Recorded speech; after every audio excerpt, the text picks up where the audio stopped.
Well, very good morning to you once again, Desiree, and of course to our agenda viewers. Basically, the president just highlighting as such an important milestone and what this means for South Africa or the IEC in South Africa to actually be the chair of the Association of the World Election Body, also lauding the IEC for the mammoth task ahead of them, but just basically saying that, all these election bodies that are actually gathered on African soil should discuss and discuss mitigating factors to deal with democratic recession. It's not only in South Africa that we've seen this trend, Desiree, but across the whole world specifically. I mean, I'm reminded of a conference that we attended, an IEC seminar about a month ago, that actually noted that there's a global trend, especially amongst young people. There's voter apathy amongst young people aren't finding resonance with various politicians and don't see the need to actually go out and vote. And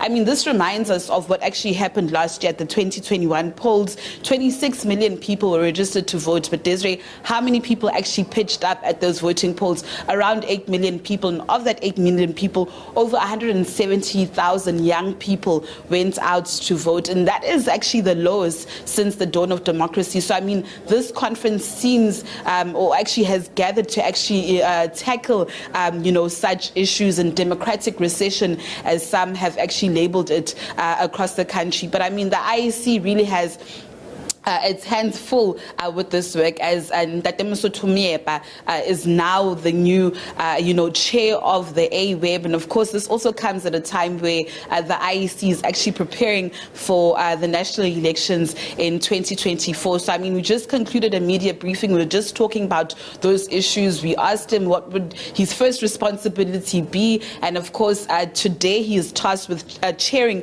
an annual general meeting of the 5th General Assembly, and of course other members need to be elected into the AWEB structure. We know that South Korea has now assumed the role of secretary. Of course, South Africa is now chairing, and they need to elect other positions that will comprise of that AWEB board. Of course, today, as members of the media, I think our work is done here. Delegates have now been called into the various commissions, which is close to members of the media, but tomorrow a new program starts, and these issues will actually be discussed. But I'm actually very interested to hear what Mr. Wafula Chekubuti will have to say. And this is a very interesting figure because, Desiree, you would know that he is the chair of Kenya's IEBC. And of course, Kenya recently went to the elections. He'll be chairing a commission. We also know that former President Thabo Mbeki will also be here tomorrow, Desiree. So tomorrow is a full packed program tomorrow. Quite interesting views that will be aired.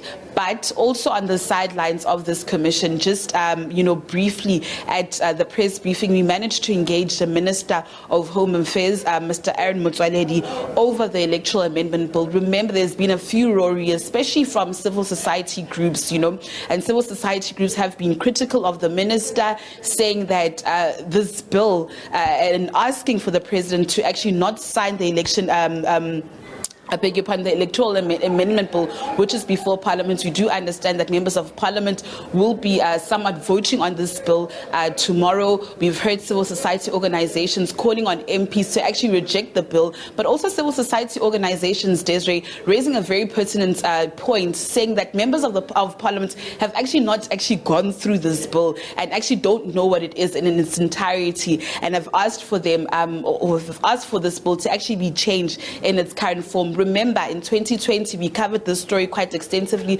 during the height of the COVID-19 pandemic, where the Constitutional Court had ruled that some aspects of the bill were actually unconstitutional because it did not allow for independent candidates to actually, stand for positions on a national or provincial level. Of course, the Constitutional Court's giving then members of Parliament those years to actually, amend the bill. You know that in December they need to amend the bill, Desiree. But I mean, civil society is just basically saying that in the current form that this bill is in, you would know that the minister actually had adopted the minority report, and the minority report doesn't favor independent candidates. So, for example, Desiree, if I'm an independent candidate and I'm standing for the elections and you're a political party, prior to the elections, I would need 8,000 signatures for me to actually stand in an election, whereas you as a political party would need 1,000 signatures. So it really doesn't favor independent candidates in, in that current form. So we're just engaging the minister on that, and the minister says that